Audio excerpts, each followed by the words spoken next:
Astaghfirullah. Assalamualaikum warahmatullahi wabarakatuh. Alhamdulillah wassalatu wassalamu ala Rasulillah wa ala alihi wa sahbihi wa mawalah wa la hawla wa la quwata illa billahi wa ba'du. Alhamdulillah, segala puja dan puji hanya milik Allah subhanahu wa ta'ala. Salawat dan salam kita hadiahkan kepada Rasul kita Muhammad sallallahu alaihi wasallam. Di pagi hari ini alhamdulillah kita kembali bisa duduk bermajlis ilmu walaupun lewat streaming media Jabal Uhud. Kita kembali membahas Al-Qasas wal Quran, kisah-kisah dan ayat-ayat Al-Quran. Ma'asyiral muslimin yang dimuliakan Allah subhanahu wa ta'ala, kita tahu bahwa masing-masing para nabi itu diberikan mukjizat oleh Allah subhanahu wa ta'ala. Dan sering saya katakan bahwa keanehan di permukaan bumi itu ada 3 macam. Pertama, mukjizat, dan itu khusus para nabi dan rasul.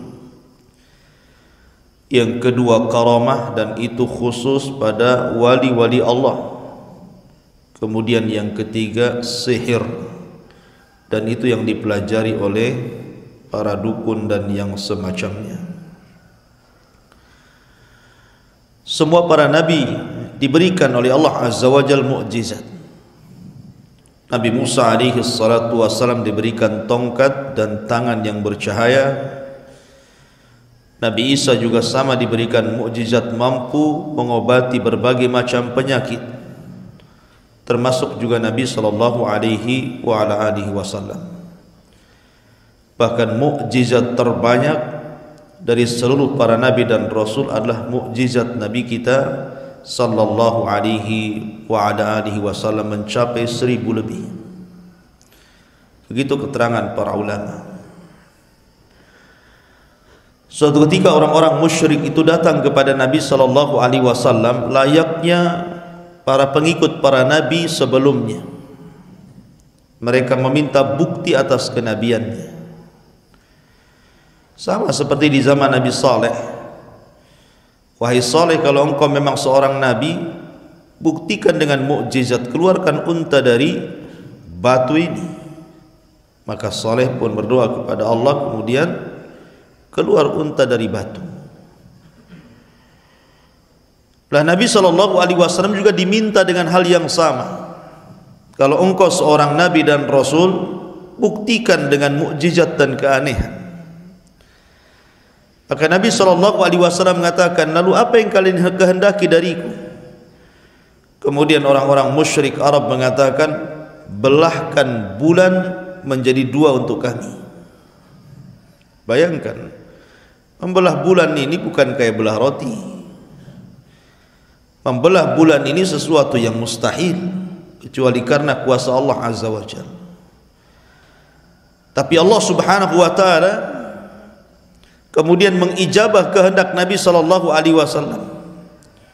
Ketika Nabi SAW mengisyaratkan kedua tangannya ke langit, telunjuknya ke langit, tiba-tiba bulan itu pecah menjadi 2. Ada yang mengatakan separuhnya jatuh persis di atas Jabal Abi Qubais yang sekarang jadi kerajaan. Jabal Abi Qubais ma'ruf di Mekah, ya. Dan separuhnya tetap tergantung pada porosnya dan disaksikan oleh seluruh manusia, bukan hanya orang Arab, karena bulan itu bisa dilihat dimanapun. Akhirnya Allah subhanahu wa ta'ala firmankan, iqtarabatis sa'atu wan syaqqal qamar wa in yarau ayatan yu'ridu wa yaqulu sihrun mustamir. Saat hari kiamat semakin dekat, maka bulan pun akan terbelah, kata Allah. Dan jika mereka orang-orang musyrikin melihat suatu tanda mukjizat, mereka berpaling dan berkata, ini adalah sihir yang datang dari Muhammad terus menerus. Ketika betul-betul kemudian bulan itu terbelah dan disaksikan semua manusia, bukannya mereka beriman kepada Rasulullah sallallahu alaihi wasallam, justru mereka teriak-teriak dan mengatakan, zahara sihru Muhammad, zahara sihru Muhammad, lihatlah tampak sihirnya si Muhammad itu. Bayangkan ya, dikasih mukjizat dibilang sihir. Ma'asyiral muslimin yang dimuliakan Allah Azza wa Jalla, ini satu kisah bagaimana kehebatan mukjizat Nabi sallallahu alaihi wa ala alihi wasallam. Tapi tidak ada mukjizat melebihi Al-Qur'an. Karena Al-Qur'an itu solusi bagi kehidupan manusia. Bisa kita rasakan dalam kehidupan kita. Di zaman Nabi sallallahu alaihi wasallam ada seorang wanita namanya Haulah bintu Hakim Ats-Tsa'labah. Haulah bintu Hakim Ats-Tsa'labah menikah dengan seorang namanya Aus ibn Samit. Aus ibn Samit. Ada yang mengatakan Aus ibn Samit ini suaminya. Memang karakternya suka marah-marah. Jadi ada suami-suami itu yang mudah emosi. Ya. Kemudian juga akalnya kurang. Dan juga tidak tampan. Dia menikah dengan seorang wanita namanya Haulah bintu Hakim. Subhanallah, Haulah bintu Hakim ini diberikan usia panjang. Dia hidup di masa Rasul sallallahu alaihi wasallam sampai di masa Umar bin Khattab radhiyallahu anhu. Jadi ketika Umar bin Khattab radhiyallahu anhu menjadi Amirul Mukminin, menjadi khalifah kedua setelah Abu Bakar Siddiq radhiyallahu anhu, Umar bin Khattab ini berjalan bersama pembantunya melihat-lihat pasar. Dan Umar itu kalau masuk pasar bawa pentungan, sebagaimana dijelaskan dalam kitab Fiqhus Sunnah miliknya Sayyid Sabiq dalam Kitabul Buyu. Umar bin Khattab itu kemana-mana bawa tongkat kalau masuk pasar itu. Nampak ada orang curang dagang saja dipukul, kayak polisi India. Pukul gitu. Pokoknya kalau ada yang curang langsung dipukul. Kemudian Umar selalu mengatakan, sebab kalianlah Allah tahan hujan-hujan dari langit. Keluar kalian dari pasar ini. Karena Nabi sallallahu alaihi wasallam yang mengatakan,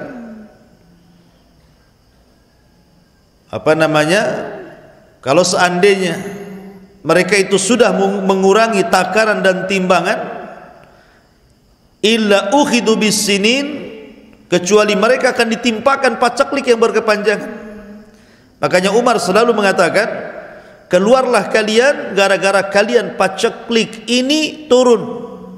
Sambil dipentung suruh keluar dari pasar. Nah, ketika Umar suatu ketika jalan-jalan bersama pembantunya, rupanya dia dikejutkan dengan seorang nenek tua. Sudah tua nenek ini. Tiba-tiba memanggil, ya Umair, ya Umair, katanya. Bukan Umar, Umair. Ya, menggunakan isim tasghir.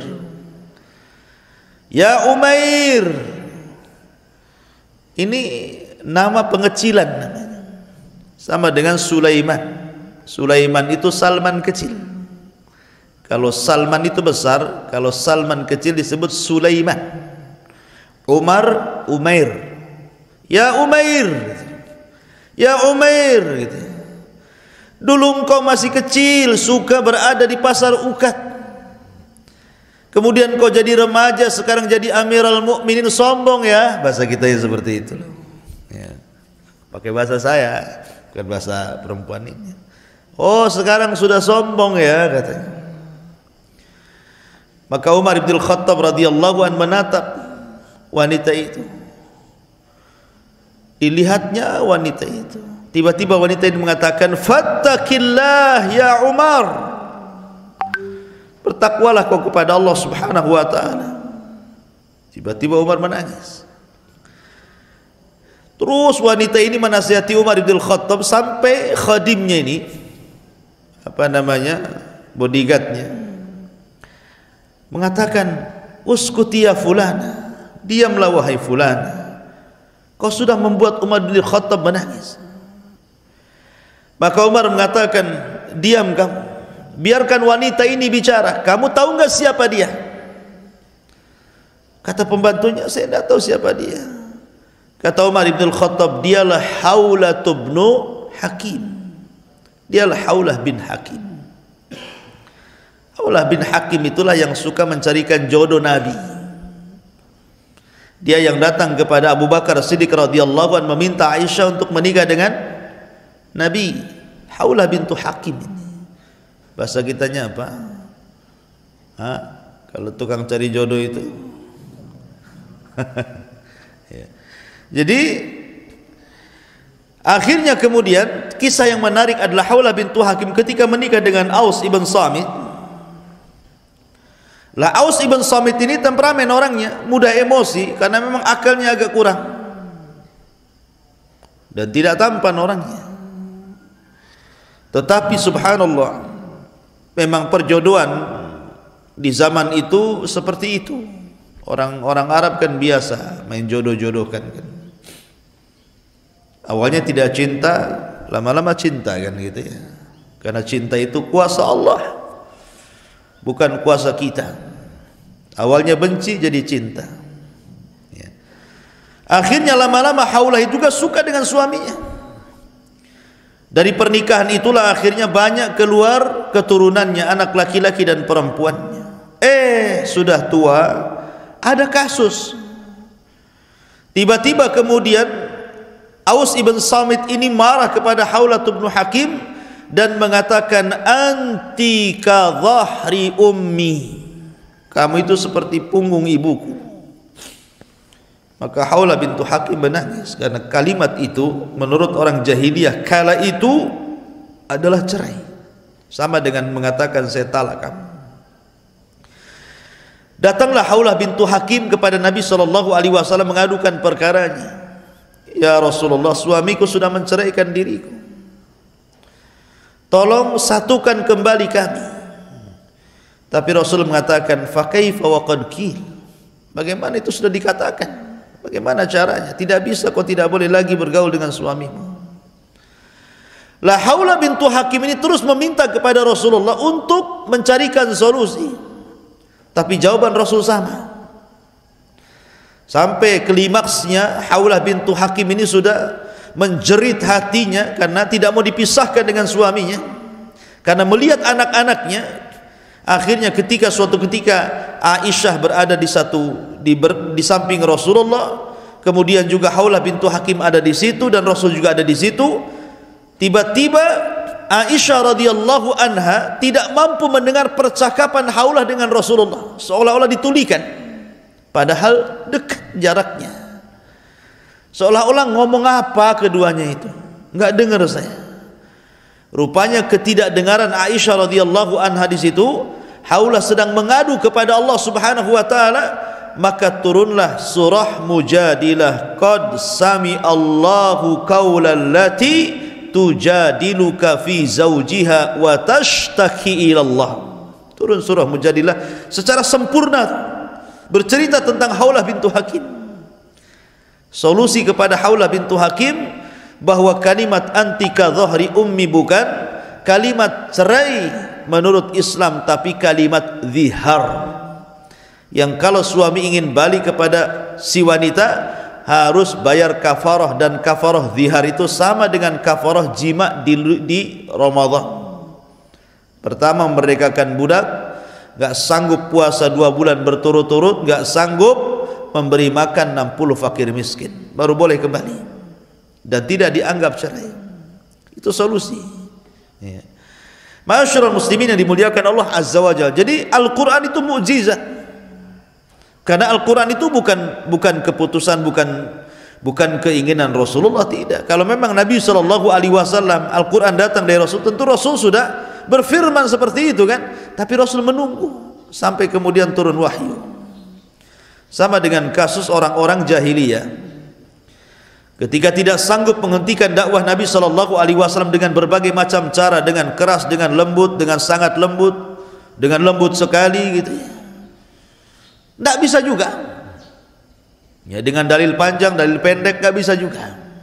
Ya, menghentikan dakwah Nabi sallallahu alaihi wasallam. Antum tahu dalil panjang, dalil pendek? Kalau mereka datang dengan dalil panjang, kita kasih yang panjang lagi. Maksudnya dengan pedang.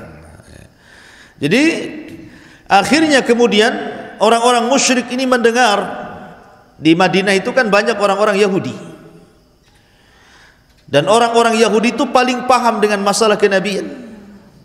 Maka datanglah para pembesar Quraisy, orang-orang musyrik itu ke Madinah, yang kala itu disebut Yathrib, menemui tokoh-tokoh Yahudi, menceritakan bahwa di tempat kami di Mekah ada orang ngaku nabi. Maka orang-orang Yahudi mengatakan, oh, ada orang ngaku nabi ya di tempatmu ya? Iya wahai Yahudi.